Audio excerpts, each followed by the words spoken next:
club. Friday, Japolo, all night, Saturday night, our club. Yali, Martin, Zeman, Shock, and the Google Cap. I the shape in our the Bible, bed, go for say, Dallas, so they snap in the bed. The guys in our do chapel, walk away, no, one house on a club, one bed. Tiname summer party. Anyway, if we the camp of Kofi Kinata house in some pana, yes, so many say,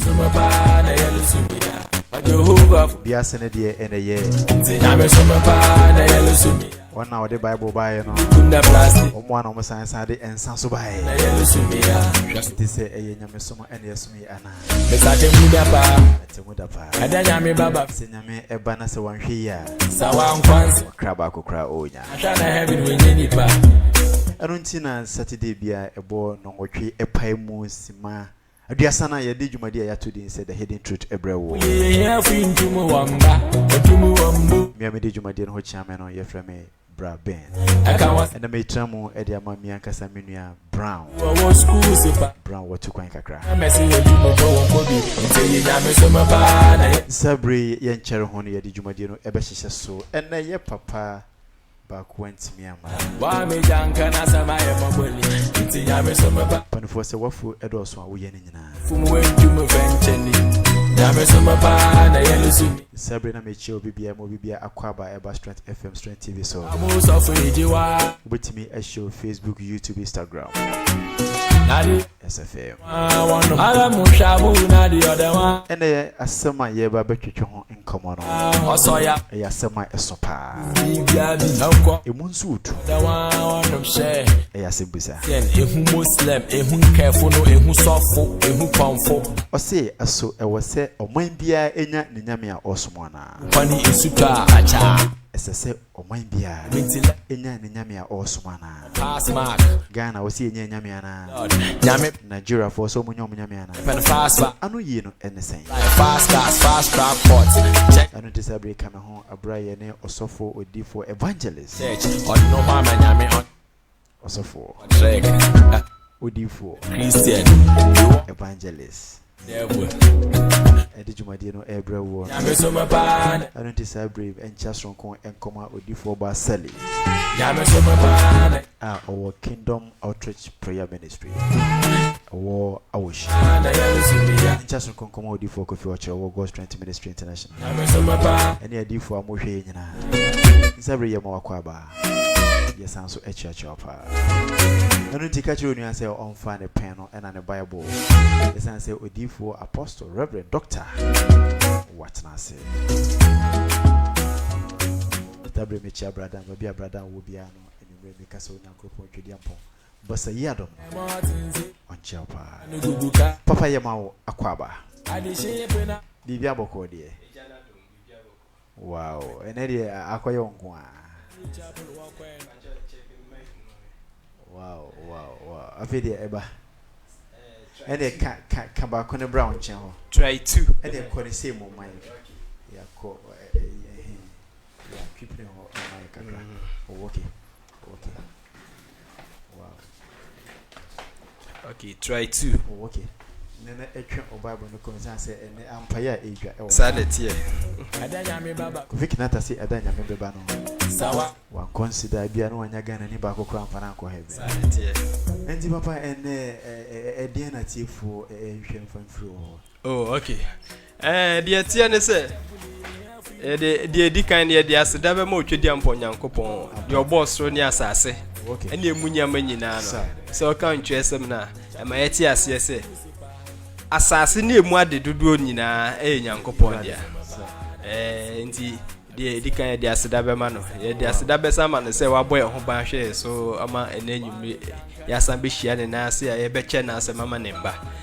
na dwumadi a ye be di no topic no ene se yese eya na nkrofo ka se nyankopon wo bible no mu no Israel fo nyankopon Ghana fo so ye wo ye nyankopon India fo wo nyankopon China fo wo nyankopon enti ye bisa se aso etwa se ana se o man bia nya ne nyankopon a osom nana eno ni topic bisa kese pa sa Wow, na answer say obebo ni a kire atifo na bia na first time obi show. Okay. Na me papa want me ama. Oh, okay. And ye busy kakra. Na momi na minya mitri didi mu a my free na omo aka na de mi gidi say adaje ni poso ni ntino. Na say dia waka ya no. Owe fu dos wa oye de wie ni nyina. Na omo ntimi amba e bia na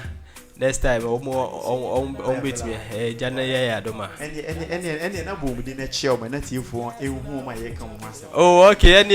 enchia ne de ekoma de dikan Mr. Brown ye host. Ye host no. O co-host. Na de tosumienu ekoma menua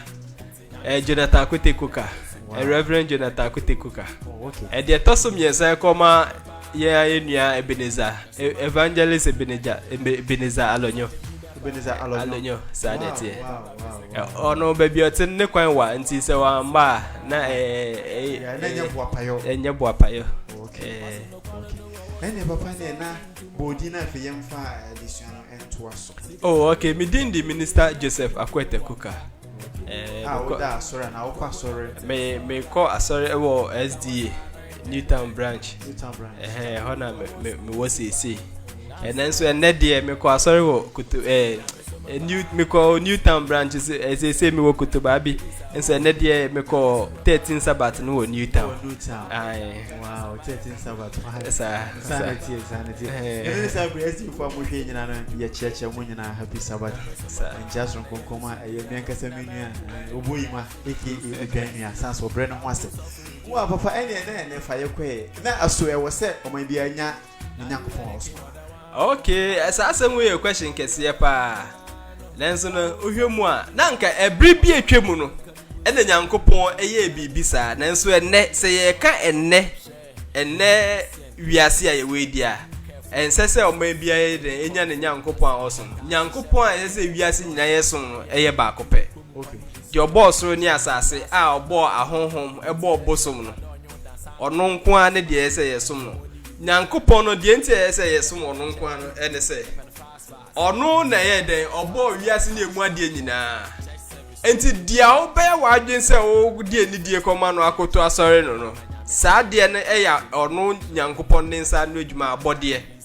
enti o ya abode te se wa enti ni hu kwan se wode obu esese ode ma de obo wiase na emu nyama nyina no ye de ema abode te se wo. Okay, nyame na obo osoro ni asase ni din pa de sen. Osoro de obo osoro ni asase no saa edin we eya na nkrofo bebre Judaism omo normally omo those who are into Judaism no normally omo ka say edin esese different nyankopon ane Yahweh and so ohwemu ana enye saa na tie die nti America ne saa no o kan tresem na edin nyankopon di kan ye osma Moses na asama Moses bisa nse se me kona se Israel fon bisa me se nyankopon na me bisa se omu bisa se hwan na sma me a den edin na me monchel edin edikan okay Exodus chapter 3 verse 14 downwards na edin edikan nyankopon edema Moses ene se katre won se miara nti nyankopon din odima Moses a anka no na wiase nyaye mfa mfra na ne den miara nti to extension no okasa na ochechem no kan se medi edin onyankopon twedi ampo ma Abraham ene tetefo no na omo de frɛ me nanso no medi eya na so say Bible translators no edin ode share ho no sign translation mo from one language to another language nti obia de edin a prefer na say sound wo no ne kasa mu no etimi de share ho nanso sa o hwe edin ode share ho no enhye da nye edin angasa eye YHWH oko Israel kasa mu na say Hebrew kasa mu no refer Yod He Vav He YHWH sa na tie edin ode maye no enso edin angasa ode maye miara onto asuko nenim no chapter 6 verse 1 to 3 downwards no eno ho no be chem say midin Yahweh no de ma mo amfa anye den ehumi na che so no wo ni mini nti a oye den wa mo amfa ehu no ena o kan diko enimu kakra o kan tresem no mu bebra onyankopon bubu edin ahodo a ose ye mfa mfrɛ no anase saa ne ye frɛ no enti untimi ngine edin ba akoso mfa nsom no ebise nyankopon onye oman ba ako onye oman ba ako nyankopon ena nye kasa ba ako munku a na esese ye den ye esom no anase ye disateche man frɛ no age wiase abewie ansa na ye ko nyankopon nche a kasa ba ako pɛ ne beka saa na tresem no che enti saa bre no na ye benye nyankopon din na nkasa ebise o kai tresem na Revelation ma yeti ase edi awdo a different nyankopon nyina no osanso wo din bia nipa bia anim enti bisa wo e hya dakam so aneti no this idea na hya dakam enu nti na make say saa din no ye special ni nti no untimi nka say wo kasa mu se dia ofre no nko na say wiase nyina ye den efre no nti saa din no wiase ba wieye na emu nyam nyina ba wieye na ye kohia no enim na eno this din no be maye aye de be frɛ no. Okay. And any me busa say and yes sir o man bia benya ne nyame. Debi enye if you said your boy me ebo bosom ebo dua a ye de ye sensene e de ye bosom no. Ono nkwa no yo obo ade. Ena nyama wo wiase nyina no e ye den abode. Enti so no abo abobo na se me kotam bo se me som bo na. Sebe madwin mi tosin wa dwindwin mu kakra medwin madwin nu akire sa ebi se ade a ya abo te se mia me som no ene ehwan so na embesom me so enso di ono boy ye na nka ye se ye wiase ne mu ade nyina ye den esom no ono nkwa ne de esom no ye nsum obi anka ne ho so enso no ono esanse ono yo hene no nze to de bia osoma ono de onsimu pampan se obe ya ade ama wo asam no ka e ma asam no be yedwuma na osoma abofo te so hene owo ahenkwa ne achia me ni ade he sa na ompani owo the MP ni minister sa MP wafa ni MP ni minister sa osoma wo mom ko diguma wo omo regents e ma no enti osoma enti nyankopon no no ahyase no owo hodeda oyo nyankopon e na obo ahohom ahodo ka ne ho owo ho no se no se mbo nipa be wiase obo wiase ene emu nyama nyina ansa na obebo nipa abam enti nyama wo wiase abode ahodo living things wo wiase nyina abode nyina ye nyina ye dan nipa tumi ba ko okay and any me gusa say adena say nyame adoso sa okay die enti a wiase nyame adoso no eno ne question no eno ena ye ba be cheche mu ama wiase nyina ate ase se ene die enti anyankopon enyame ahodo enyame ahodo adoso a obia nya bibi na okokutu ne mo se ono ne nyame no ene beti ase ye ti ase awia menyi ni se efri hode economy gidi se nkrofo badwune ho so ko bibi ho akofre ne se ne nyame a obadwune ho yie pa ansa wo etu sa na mo no okay die enti a ene enyame ahodo adoso no ene se onyankopon no obo wiase no se dia me ahyase me di kan se obo wiase ne ebu nyame nyina ne nyama bebre enti obo ye no so say efri Adam abreso why na Adam ni no wo ho oni Eve why na omutie ne kasa edidi juma nyankopon ko a aside nyankopon obi ani ho ekosi say yes owo sa owo no ye chireche mu ade ba na okọ Revelation ko papa mu a owo no ye bonsam a bonsam be mu a ono ebe tete nyankopon ni nipa tem relationship da nyankopon ni nipa entem sa de no so say ye kasa osuma me twetwe asem no baako de ba o echi ansa na quotations de bebre wo ho enso say echeche mu mankofo nyanti ase ansa ya start ya kotu encheche enye quotations a obe kotu bebre na mu nipa ni nya asem no nti ase ya quotation baako mienu crowd de manual o de manual obe ti ase yie so on say Adam the boy no be wiase no onyankopon ku asem na okan otie okay romance na romance say ade bia obra ho asema no na wo yesetie ma no a utie no say utie no akobo ni mu ana say utie no akopapa mu no sa ade no wo koye ade na ko a e ma ade no be ye wonyame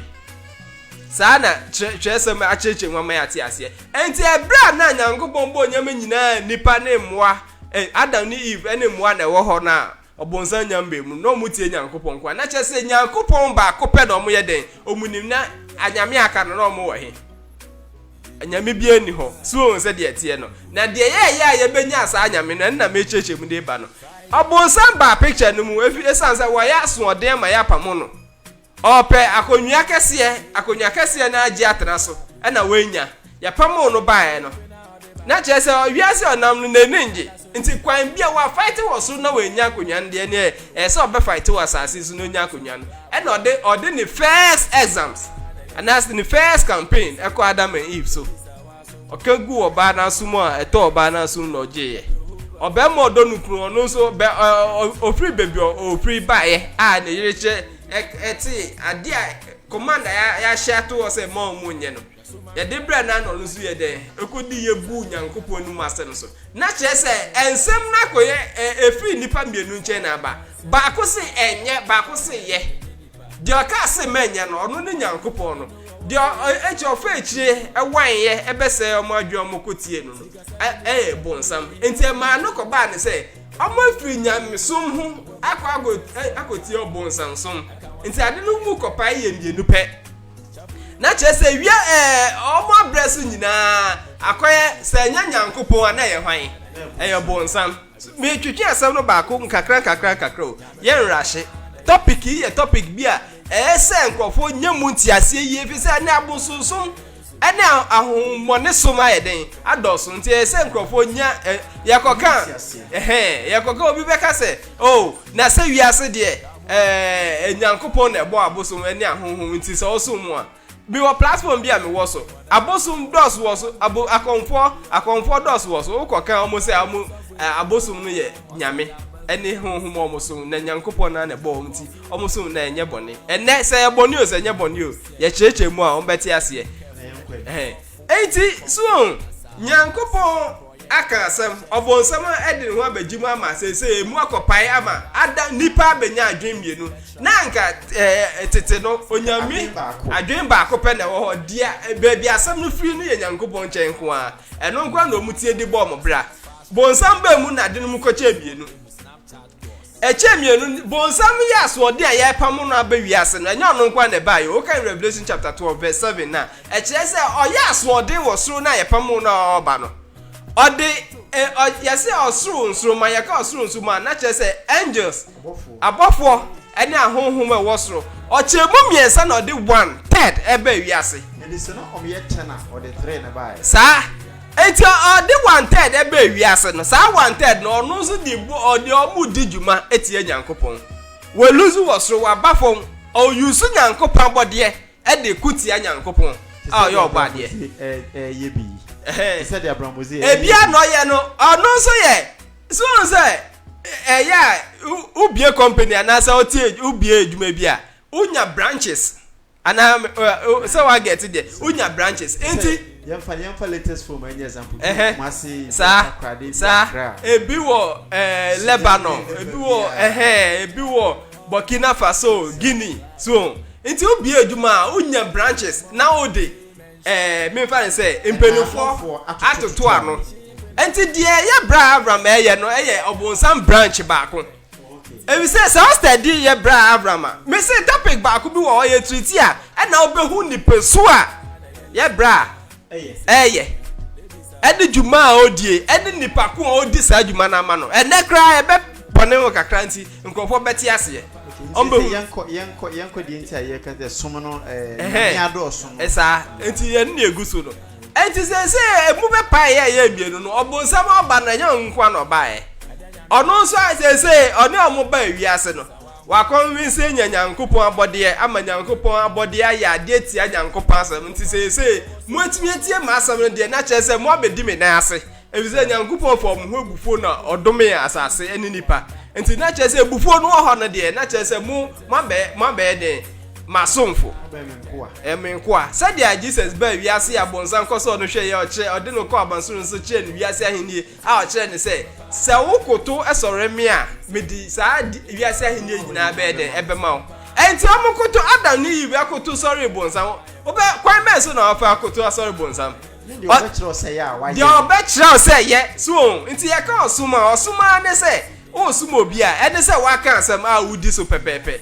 you have no say okan ye no wadi so enti ono so be ya wapede ama saa na wi asete enti sesi ama osum na koye mienu onyankopon wo ho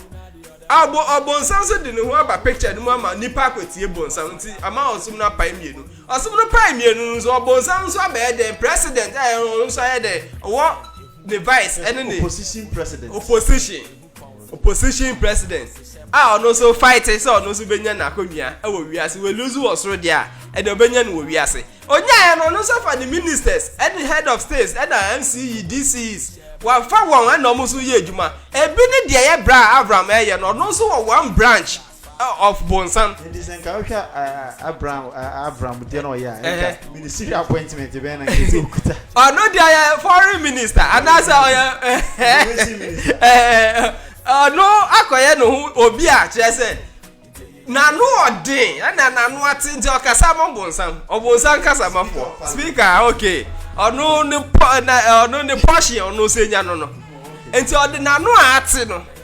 twe nkofo firi nyankopon na ase bia na onu na adwen emba so nso de miken se o tie bia on tie mi on to ne buntie na obete de meka na se se ejuma a o de de bia me betra ha de meka ne se onu onim de oye e de nti na meka se onim de oye obi a wo de onu bo wiase na emunya manyina wo sori tia no ene hwan biom na wo sori tia de onu bo wo ene wiase nyina hwan biom na wo kohye na ase ene de onu ene no prayer de no onu na ase na wo kohye enti wo yeduma ma Bonsam ho abra wo ani na ho enti wo nim so enti sese osum no be mienu afa Bonsam ho ma ade abofo a otwe won free so 1/3 of population was so de on bass asase so no afa mu nya wo na afa enti Bonsam asuma won ade ode osuma won ade enyama no pese den wiase nipa anase nyankopon abode eyema ono so hu se odi hene no ode sma na hohum mone no e ma omo beye enti obehwe a bibia nipa onam na se bibi beto wa wadwe mu chamienu ba ko se ko ba ko se menko ba ko se ye ba ko se menye ba ko se jai ba ko se emfi no na to aso na ye den na masa wadwe mu ko entawan ko pa mienu na chese nyama mienu kai Romans chapter 7 verse 14 downwards na to 23 na Paul jeje mu aka say na chese emra foforo bi kutia mra ye nyankopon mra ai wo wo mu no sa mra no efiri hifa efiri Bonsam enti Bonsam so nya ne presidency e wa asase so opushi ni ministers o de adwuma hye won sa na adwuma o de hye won sa no mo so e de peti wiase de se nyankopon bode no ba ne san Bonsam so ati atra ho wajija da akonwa mu e wo wiase no no so abeji ahenie if so kan Job chapter 9 verse 24 o say ye di wiase ahye osefo no nsa na se wakata na temufu ani Bonsam fa temufu ani mpenimfo e na wakata won ni ebi ni ye bra Abraham de oye ya kata nani ohun se Bonsam adwuma na oye no ene ma bi mu se we se ene e ba ne senti na Kenya me se obi aye bonya abetwe na so na waja ye mu aha no onnim se ono no amasom no aye mienu na se mu se o sa topic no ye topic se ai e wo ye topics no so no se janem ye ya adoma ye betreat ye no no ye bra Abraham kan say Revelation chapter 12 verse 7 to 17 no and say 9 no it doesn't make sense say Bonsam a ono wo nyankopon wo ntimi no wo so Revelation ho no another topic nti na nka me pese me de no to nche nti ye focus wo de nti nti ebre foforo jane ye adoma na yakosa Revelation topic na asem no so ho no de ho no be ma ye hu adwuma Abraham eye eni nipa ko a o ya ama no eti eba ne sa no Bonsam anya hohom a ono so afa won say ni ministers any DCs MCs ena den osma won ama omu koti anyankopon nti se omo so akoye anyame nketo a se osma hohom bi hohom no ba won chen na se wo de ho pe hohom no aka kire wa osum no ase chia de se meka bibi ma wetie mi aye de me mepe ama me na me nso ma ye den ma ye we bisade ama wo enu ani osum na che se meme wo so enti ade a me command unu you have no say ubetie no waye and akwai se meme hye me boss ase we adwuma mu me boss no me ye adwuma ma no a e na o eden de ono beka e na me di so ansa na boso me so a o eden we tua maji marketua sa pepepe na bonsam so ye enti ono so sma ahohum no ba ebi kotina buom ebi kotina duam ebi nso tiapum ebi nso tinsiom enti obekọ kro bi so beka sa ensio we eye bosom ensio we eye den yankopo so se edua we eye bosom yanko dua we ase dua we ye ntwa na den ne nyina ya ahohum abonsam so ma won omo pe comfortable place bia wo bebo mo nche enti wo ba ho a oda bibie di kakra kire wa no wa gina tum se ono so ye de wo tumi obetimi di aboa wo enti wo be wo ase di obeka be hye wa obedi so aya amano no na wo wa kire de wo kopa ono se de onyame na wo wa kire na ko ana se ne somfo eno na ede nyame so ma wo do bebre ba ni abosum no enti ahom sa osuma ahodo me kan Revelation chapter 19 verse chapter 9 verse 19 verse 20 no Revelation 19:20 9:20 no so okay ho na e kire se sa de na nkrofo som no e ya hohombone enye de enfri nyankopon mesa ko tu quotation bi dia church asem ase na enipa aka wonku won oha hodo yi mu no ansa cha won adwene enfri won ensa anu adwuma ho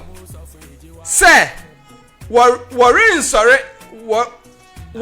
nsore ahohommone eni sika eni dite eni yawa eni abo eni nnua ahoni ehunu ade na enti asem tuohu so nyama obobo so ebi abo ebi esika honi ebi yawa ebi den enti sa nyama nyina ya obobo so no eya hohom na den akotenemu sa de ne nyanyankopon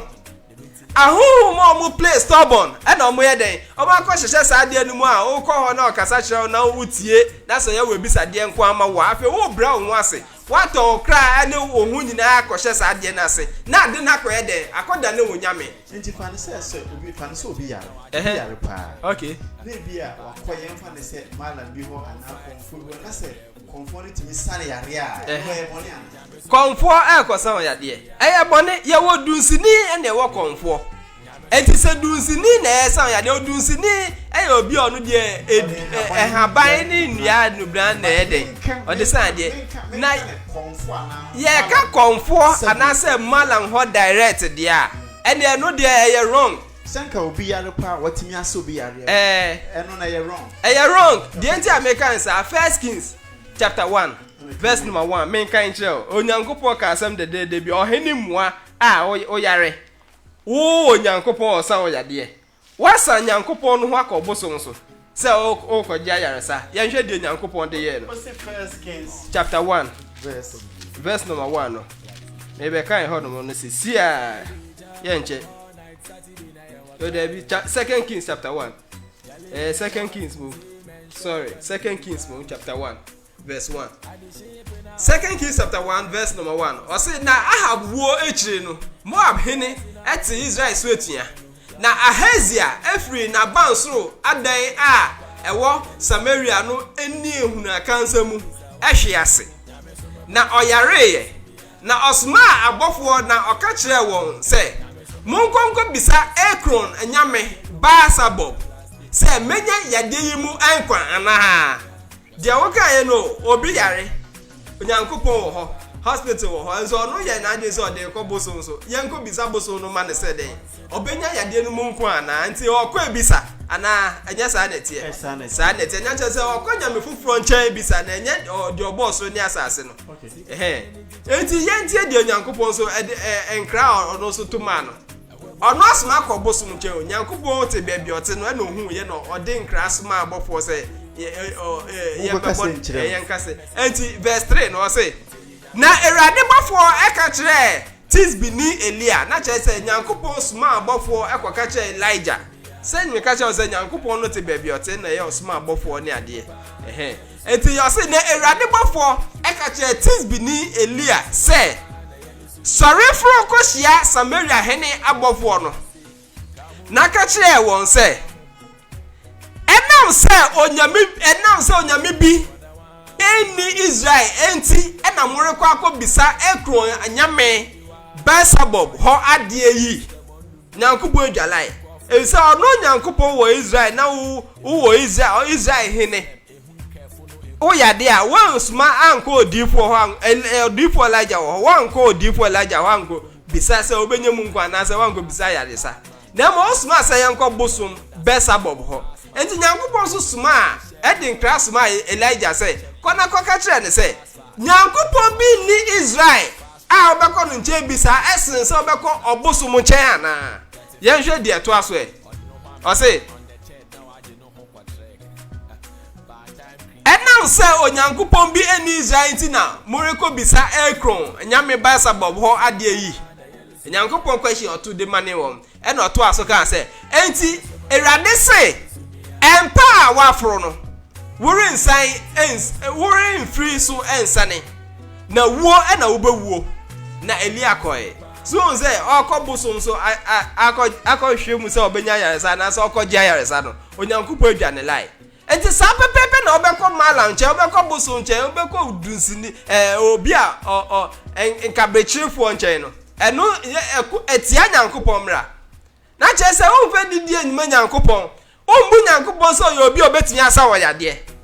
enti o de o re akọhye nyama nkete a ye nyankopon sa no adwumam so enti abode etese wo na wo de ho kọhye na ase wo gya nyankopon no boss ade no ho enti na mebusa se aso nyame wa hu se odifo ase papa ne yare na wa den cha no wa mamu na akire ya ono ba mu ansa no Ewurade so ebedom. Okay, fine question we bisa no so say wi ase aye we oba na se oba no we hia de bi nim se oba hia asa ade enso oba na ma onje ambeka nche wa ade no nim se bibi hia ne de na se dia ade no ehie si hia no fa wa mba we nim ambeka nche wa oya den ye ma no edinti na mpaibo ho nyankopon se ye nsira no o se mummisa na obema mu enti mummisa ya Matthew chapter 7 verse 7 o say ask and it shall be given unto you, seek and ye shall find, knock and it shall be opened unto you. Enti won misa no a ono wehu na nitia e na o se bebisa no no nya ma o pese wu tu anamo no hu gidi a okra enye se enye se ontimi obetimi aya mana bro so enti o pese wu na otu anamo no e se o de ade bi dua mu asa ade no ye friend say den willpower a o de dua mu no eno na hwese obe exercise no positively say o de be kai ni say achede na o de achewo no o de be kai ni say onu ne wo nyankopon na say onu na obofo exercise o ye de osom no ana enti nenitia ohun ye say papa ohene ne yade say ohene ne Israel hene enti ye de nyankopon nim no efize nyankopon ye Israel fo nyankopon na enso no ahemfo aba ansa na ono ba o ahemfo ni na de nyankopon enso to de bi omo paifa nche enti ono so ko paifa nche ko obosom ho no na chese wafum kwan so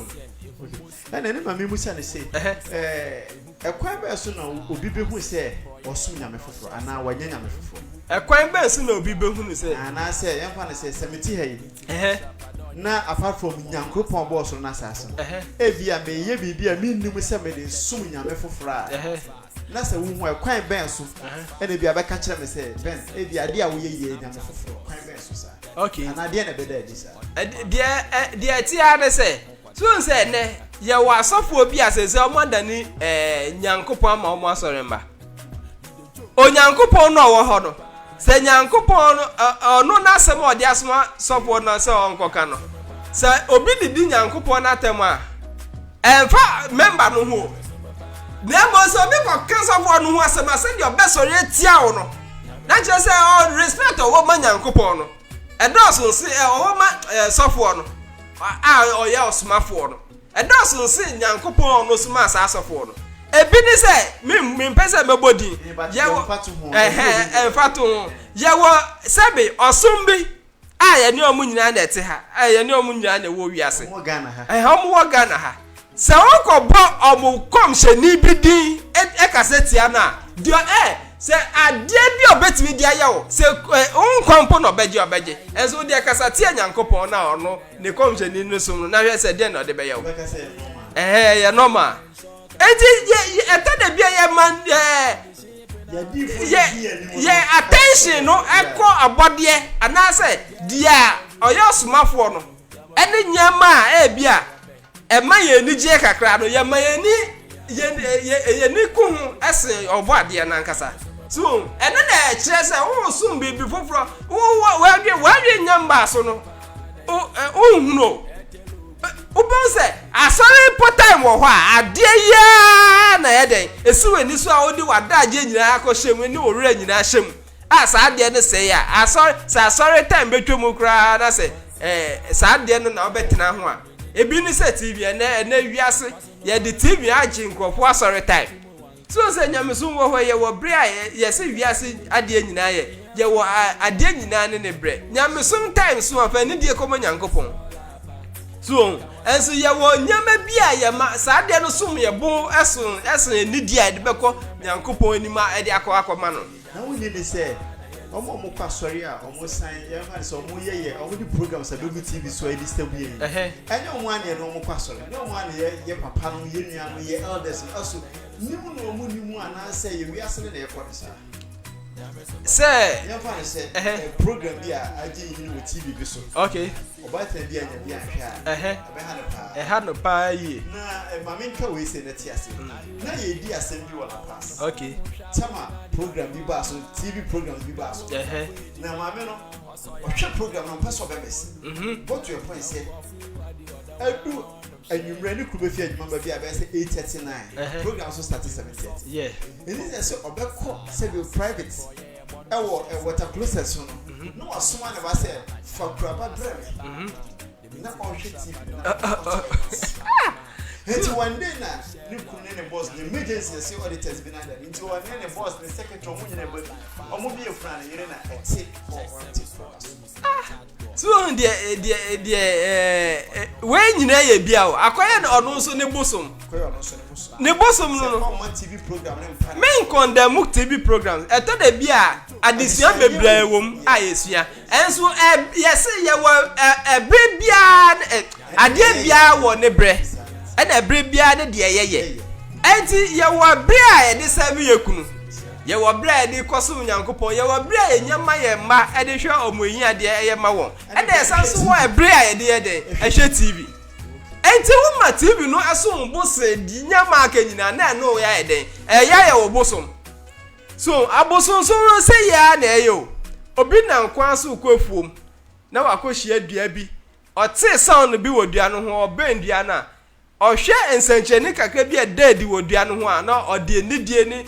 ahompopo ani suro akoto sa de no anaze ebrebi akwa no ode nidie aba bi masa de na ade na ye den ho na adane ne bosom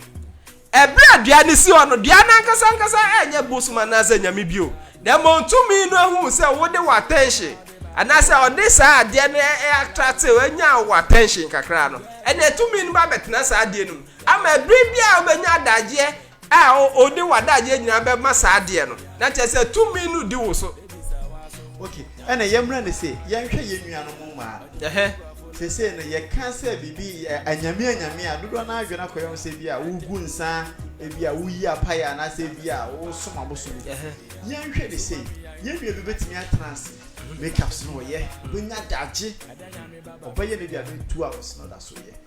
obi so ntaade ye wo hunu de obehya kwa sori obetimi abobo ye mbra man so se anyame ama na nya no obetimi abobo be enum nsia so ebia na oba bi hwetie wa onyinu se saade na wo ye no abaye nyame akoye ni nyame bia obetimi abobo man no ewia ne a chipu de aba me man so okay de tie de se so se ema wo hoi omuna eya asabe se osefo no epese onya obi a ode for oba so onya ne ntem e na oba so e de ko be man nchen a onya ne ntem so osefo no e de ba be man nchen director e de so obenya no e to de bia onya no den so se obenya no easy de enye sa sabe Emma nyankopon body bia ya na nkrofo ka say maye nkondemu ma na o ka say obaye abode bia eye week na o kondemu ba na nya sa na tie nyankopon wo se dia wa bo ade bia ne se dia de ne tie o ya ho hwie nya yie onyankopon bo oba ene ma na hoodin special bi ene ma adwen a oba adwen no onyankopon bo be ma de different ene be ma de enye de enye pe difference wom bibie mo de oba esi ho se onye bibi na se o de be ma si ho a oba o vast difference ensunsun ya kese ewom emaya abode bia omutimu omutimu ya omode pa so say ade bia obeye wo wiase no ade no udi kan ye de kan ya first one o hwe first one na waye no na odi aye second one enti first one na waye wie no ukope adwen foforo de abeka kwan ya ofa so de ye dada no na odi aye enti na no na ho ofe no second one na ho ofe no be kosoro ache first one no usanso bebo foforo a o hwe de first and second no na odi abebo third one no enti third one so usanso kope adwen foforo de e beka ho adebo enti o ye ne sa no ema no benya eni die nanso ye pe the quality a first one na boy na odi the original the aka na duplicate nanso abenya features bi as in the first one nanso ye kan quality and the first one enti memba akoye abode kechire abode mu kechire aye boy ye bo wiase ni mu nyina wie ansa ye bebo bema ansa na ye kobo ba enti obati mu ye dede ade bi obehu no enche na ade na attract no ade ne capture na attention tentem so de bobo be mienu miensa bi so okay me kan example ma de bibia ye won fe bibia nyam bibia Brazilian hair mo atade ohun se obia yes ade na mi so bi koye bi ana mi kuru ya mi no wo ho ne de ana ono de hwe se de obey dress me de onya bi ma me ana nti na wo ma weni akobro obia de yes no ya ye bosom ye bosom sanya manya ya honhom na techi o nibre wo 10 commandments mu se ma weni mbre o yonko ade and no so kwoti ya yankopɔ asem de wo no na ye wo de unni bia ma weni mbre obi ade ade beba bedi obe ye hu adwuma beba bedi hu nsem no eno na ye wo de eni wo a obi na wo a empre ho obansa ade a obenya sika bia wo esese ode koya ade fufuro bi ebeboa wo wa bra bomu pa no obi ade a ono aye a wo ye openti wo di sa sika ba ko di sa ade neji wa bia de esese wo di sika ne ye no enya na ode ba ko ye na eno so akoye bosuma ma so enti obonsa wo ne ni ate ebri bia pese nipa ekoto no enti no ebri bia omo unye hia de ade bi be hia wa ma wa pe solution enti ebra wo dwendwen ho a wo pe solutions no aboyura wa dwendwen mu no be che o dia o ye te se dia sabi oni Jesus call abanso so o che no wiase na emu afefe de no se okoto sore me a me de wiase nyam nyina be ma wo no sa de no kwan obonsan fa so de enya nkrofo anu no ebra wo ma wa dwendwen adoso no na che se obonsan o bie kwan ama ne se anya de omonra utimu no onu so benya ne chefe o abrabo mu okay ene ni mebusa se ewiasefo omo mpa sori ene akristofo aso ye nyina ne ye nyanyame bi akeka ye nyankopon no boss na asase bebre ye nyanya bebre fa ne wiase de ma na fa ye mfa kristofo so okay ye ba ne wiase a yes they typically and directly no omo de omo kwa bosom so asansi sesi a obeka say me de oya me de beji wo or kobosom so directly and so ye Christo boy say yesum nyankopon no yes ya benya sub god ye ka saba na che say ade bia hye bibi ase onyankopon wo ho na so akopa ade kitu ebi dia ye onyankopon odi ehu ade ye dia di ehu dia is a Christopher ye ehufo ehu na ma yakoso nyama nketenkete so onyankopon no wo ho na esanse ebri bi atwemu okunkum ni parof no nti na sabre no musuro no enso ebe ni mo ka sese de menye ne sa na me de akosha atemu da no esanse ontie ni paka instantly ebra ni pa na dibon na otua ne ka no enu nti no ehu afri di pa mam ama sese ni pa ma enzo nyankopon bio yetie ahohomone ese ahohomone de esanse opa wenya wontam ti ade no attraction obeya ma osisi ama capture our attention fast na che say or the who call them or the who call say you afei me pese me come back to baby me sha se na me cheche kwan fast so ebenya nyame ahodo so say me che ma me kan say nyankopo ye wo nyame ahodo bebre e wo hodomo says okay 1 Corinthians chapter 8 verse number 1 verse 5 main kind of 1 Corinthians okay 1 Corinthians chapter number 1 Corinthians chapter 8 verse number 1 Corinthians chapter number 8 verse 5 obey to start from 1 to 6 no then so esa e brain no me react 5 no straight or say topic no say abosoma for there or say verse 5 no say na say nso osro asase so enoma wo frɛ won anyame e wo ho say anyame pii eni erade pii e wo ho no mo a yen de onyankopɔn baako pɛ e na ye wo eja no enoma nyinaa den efiri ni mu se de ameka ye no ono na nyama nyina afiri no mu nti ono no ye obo ade no ono pɛ ne nyankopɔn baako a wiase nyina ye de ye wo enso se ye pɛ anyame ngeto ade a ya yetimi create bifa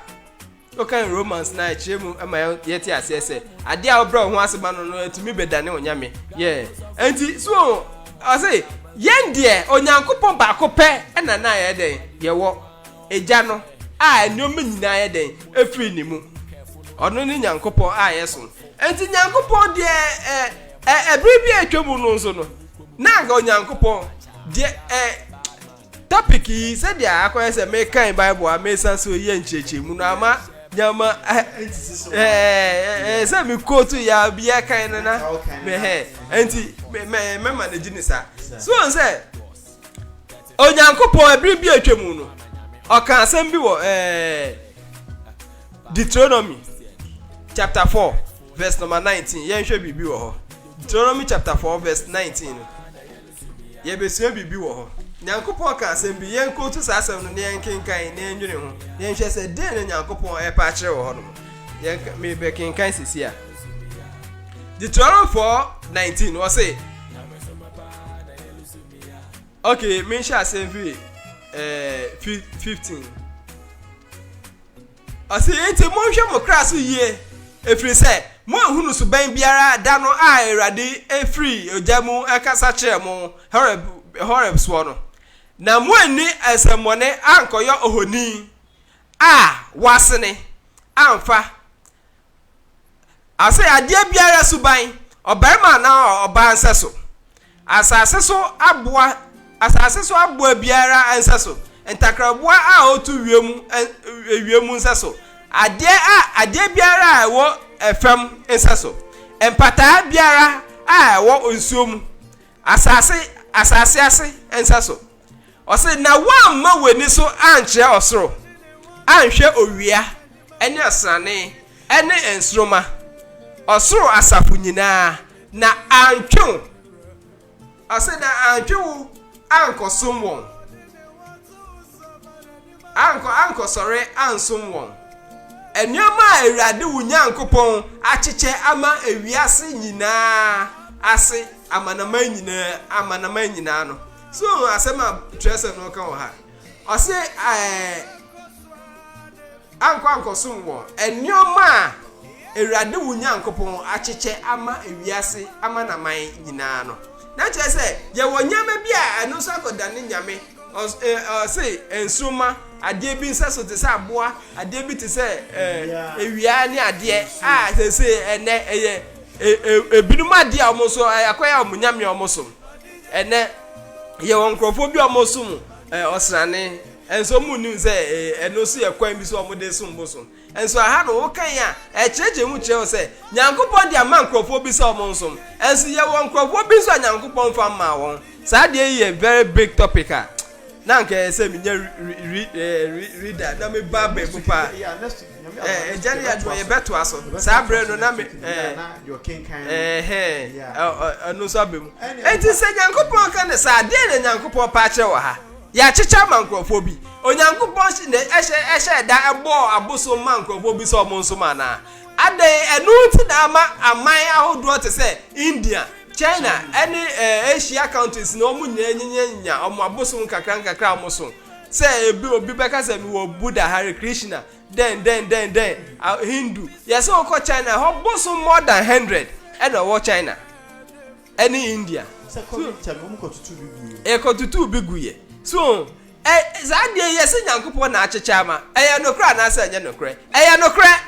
Nyankopɔn na achecha sa aboso no e ma won eno na me kire se ebri bi atwemu no yeso se de Nyankopɔn ne maaye den ana se na body enante ye enabre nso ye wo kwan foforo so a ede one wom nante Nyankopɔn chiche sa de ma won no eno ye sa abre no eno echi no kan Deuteronomy chapter 17 verse number 3 na osanso kan asem bi wo echi no ode ma won wie ye no ye hwe de osanso kan wa Deuteronomy chapter 17 verse 2 Ose se wo hunu mu won kro airade Onyankopɔn edere ma wo no biara mu obarima ana oba bi a oyo de enye irade Onyankopɔn eniso ebu apam so na okosom anyame foforo esore won ana owia ana osrane ana osro asafo a mabra no mu biara so say ye kan baby no o say ono no wa checha ma won afa ye be kan chapter 17 verse 3 no o say ono wa bra na che say bribi no o cheche enye so che da cheche ma won say abosumu na mu akwa say ahon mo osuma won ma wo ko di djuma ma no sa ahon no akoko di djuma na esan say nipa ahom ne ede omobisa de ebre won nti omofa ahom ne se den obunyankopon nti nyankopon so onim so odo no eden osma sa ahom no ema omkodi sa adwuma no ema no nti na nka sa abre ne de omfie nso ebedum pempenso obi no ohwe a attention ne nyina ya eden shifti ko sa nyama nkitinkiti ne so nti ebedu baby no se wa eden wa bra na che se sa de no wotwam osum nkitinkiti na abusum nkitinkiti na yesum yes o man bi what bosum bebre no sande na atwemu de dada okay ene yemra ne say ye wo agya oba na onkonkon ene a Christopher a channel bibia si Jesus so pa bi kwa sore on kan God prada on kan Holy Spirit prada okay but obeka Jesus no enya bosum ne bia da bi eno nya bosum da enya bosum in the sense Jesus no sabi eno so a very big topic ye boruem a Onyankopɔn na ne fa ba bi ba wiase enen ye friend say Jesus na ha no ekoba se ane se enka ne bia me de be Nyankopɔn na me fa sa ne di na me de ma Jesus nko a be Jesus no nko a Jesus no no ani Nyankopɔn no nti de ma no o de ma Nyankopɔn no ano o de ma Nyankopɔn omu miense nyina enti aye Nyankopɔn baako a oda ne ho adi wo su ahodo miensa so akwai se me uhu me na me eto de bia me new electrical works mitimi ya electricals enti abra obeba behu me se me kita tools a me gina meter ho a me chinchin nyama tight wires no sa abre no edin be na ode be frame me electrician ana me boa okay eto de bi so a me mitimi ya carpentry ejuma mitimi bubo nyama me nkonua ne nyama sai wo fie me dan so apa sa nyama me mitimi ye na se ebre foforo hu me no se me ye electrical works no frame say electrician ebre foforo abeto me say me bubo me dan so akonua ebu me bubom obe frame carpenter very good afi ebre foforo so me sanso me ameti he me sanso ye baba me nko barber shop me nua ata no me yi ni ti ma no no so yi media ma me enti obeto me say baba me gina ho me yi me nua ni ti kama ma chi me mba na esi ho a me yi wo nti ma chi obi atra ho yi ni ti obe frame say Oba fra me baba. Enti ne na me ye adwuma miensa. Enti adwuma no hudi na ode ye den. Ode fra me. Nanso ne nyina me ye den. Nipa ba ko na. Onyankopon aye eja ebise onu na nyama nyina free ne mobile. Ebise eja bia na ye the producer. Oba no de ye wholesale ye cry ade wo ho. So nanso eja na ye producer. Enti se o ye honhom a oti akonwam wo so a onu ni osoro eja. Enti na ye eja wo soro. Enti sa o sane mo badan a oba no ane hwan oso no asa ma ne from baby enu ya disua kese adachi ye haya ye besua sa ade no de ma Jesus eya ye kan se ono ane Nyankopon no ye be cheche mu eye secret enya obi ananim sa ade no even Israel for ni bi kra anim sa topic yi enso twesem ye mu ne wo omo Bible Israel Tanak no kra enu se o de beto a me cheche mu me use Tanak no ama me dia cheche mu ama what ya say Jesus no no ane Nyankopon edrum pempeso obi no e no ye na adwen se bo nsama ba wiase dia me ba wiase abese na ade dem mo me ba no me bese na ade no me sai dia kire nkrofo bi ma bode a me ni omote se eja ni oba no me bese bo nsam na ade a oye ni nyuma a odie no na me dia kire me ma no se sai e na mumbo mo bra na mo ne maintenance te se eja ene oba enti oba wiase no osan so oba be kire ne mba kwan be fa so asom no te se oba no nti oba no in a form of den oba obeda oba esu edi na ye na bode yesu asa esu no na ene na nante te se oba enti di oba osan ne fam ba bi san ba wiase no obeda esu bi edi a ye hunu se den oba enti physically no se de ebe ya be fele ni physically no oba no in human form oba ni party biem ema ye hunu se den Nyankopon ya hunu sa o enso ne nsem okeka ono ane nsem no ne ebe yiyi ena ebe hunu se we ye Nyankopon na aba eno ya adesua kese adachi ebe ko anu nsum afa de toso miensa ye de ne nya hon konkron Nyankopon no oma ebra ye okan Genesis a yesi na Nyankopon honhom ebutu nsuo neni enti ne je se ebra oye adwuma nenum asama ye honhom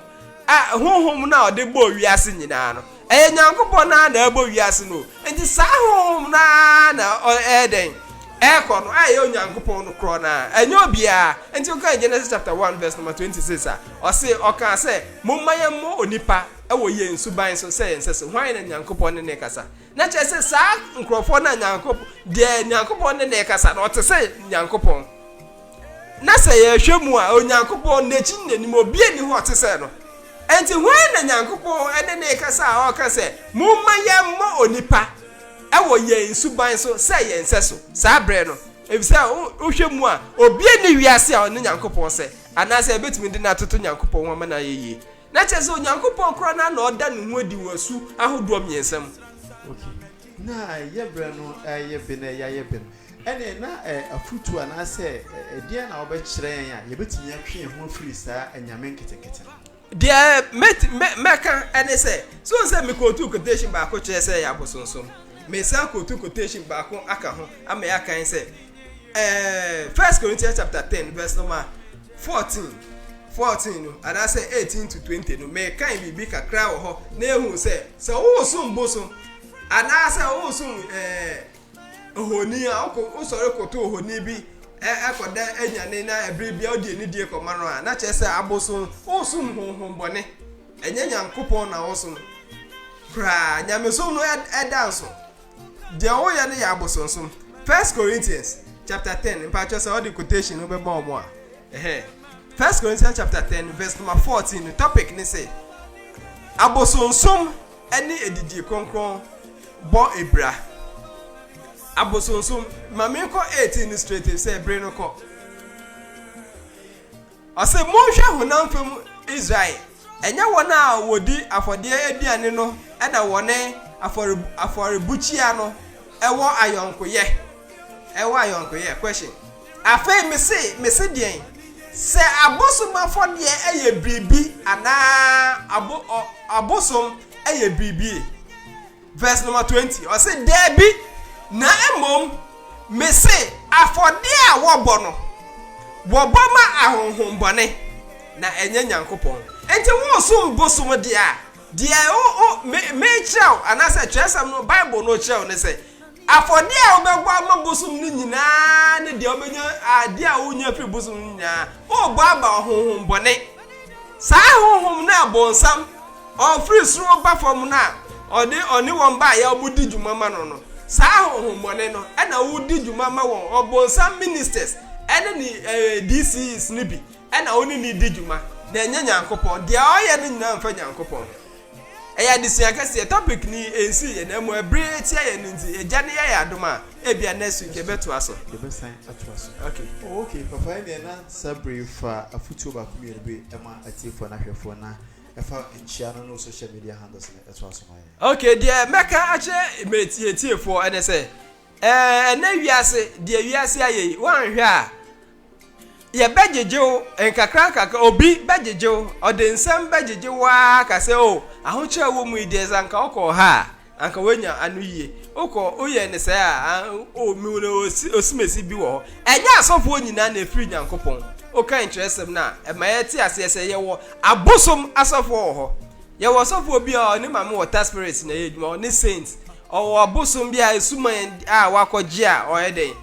okoto no awodan bi a obi ankom ono nkwa no kom enti oka de o penechire na okowura sa dan no mu a ono so koka che sa ahonhom bone na che sa dan no mu no wa yama enti enne momma moni na ho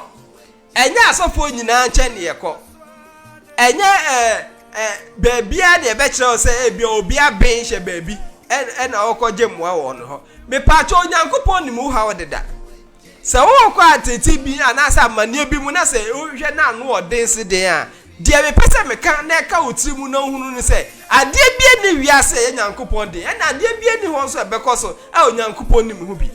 se osum Nyankopon na osum no yi a enso hwe bi ebeto no fa de se Nyankopon ni de nti a wo ma ho kwan se emeto na Nyankopon ma de bone ho kwan se enye den emeto ade Nyankopon be ma ho kwan beto no ye enso hwe na Nyankopon saka ama ya ti ase woni tresem mu se o se ensohwe bia nto ya gide ye nipa de ya na Nyankopon ma ensohwe a ebo ye nso embeto ye agide ye betimi agina no na se de anu odem po ba onim kwan ya obefa so ayeden ayi ye free wo kan 1 Corinthians chapter 10 verse number 13 no asase ni ya mekan wo ho enti bia obekon sohwe mu no o ma ho kwa na so ye wadwe se okodwendwene ho bebre a eno na twetwe won kakra ema ode wokọ obonsam na ase anase ede wokọ abosonsom so unya problem ajamu ma Nyankopon na ono na obeso bu problem ama wa papa fa o number no social media okay my number is 0240 118833 papa ka number ni 0240 118833 afi me WhatsApp line 0202 95 73 89 eno na ye me WhatsApp line bia asem ya ye kan onti ase wonya question bi wo baabi ebre ama ye ho kwan ma wontimi emisa questions a obetimi throw questions na by Facebook page ne so Strength Media and that's Strength FM ubisa question na the next week a ye be say January adom ye be say betra ha no o questions ni ye be yi anu ama de enti a ye ka say ehun hia na say enye say ye benya abosom na say oman bia benya ne nyame a osom no ye gusu afi na ya she topic ya se enne na ye the first day enne introduction January adom next week ye be bo ria topic mu akasa papa sinya mi adom e be bo ria topic ni makasa sabre making kind message ni ba ko pen mienu pe okay eye papa Alonyo Ebenezer osi ohwe message ni pa nya mention na okese ye de radiasi ben so say good topic pa and now ohene ba say nice one and na eye papa Emmanuel Brown osi ohwe all the way from La Paz nsabre messages ni do so pa messages ni besia na fe yachia atifo na hwefo se o how ana o challenge bia na se bible mu nsemi na se wonti ase a sabre ye de eye papa number ato eye message platform de so ene to betimi akona copy number no na wafre ana se Or the message in a begu SFM your platform no so said the papa kind or your baking kind at the amount. Any did you my dear BC and just from corn and command Yankasami producer a year Bradan and then Yankasami technician a year Jeff Bakupe. Celebrate Jeff self a Chinaman. I mamma or higher my tonka, a year with you for bar for that I saw a film Kingdom Outreach Prayer Ministry. I don't mean, that's the best hand and wish. Papa, that's to say, one man who can and who are yet. Yes, we had us as a dinner, Yanko Pondia. Tiana Wakati, Papa, and Mr. Brown say, Chopa. You be a better. Yeah, that would be as Yakram. Sansana Medi, Medu Wadansi. Papa, say,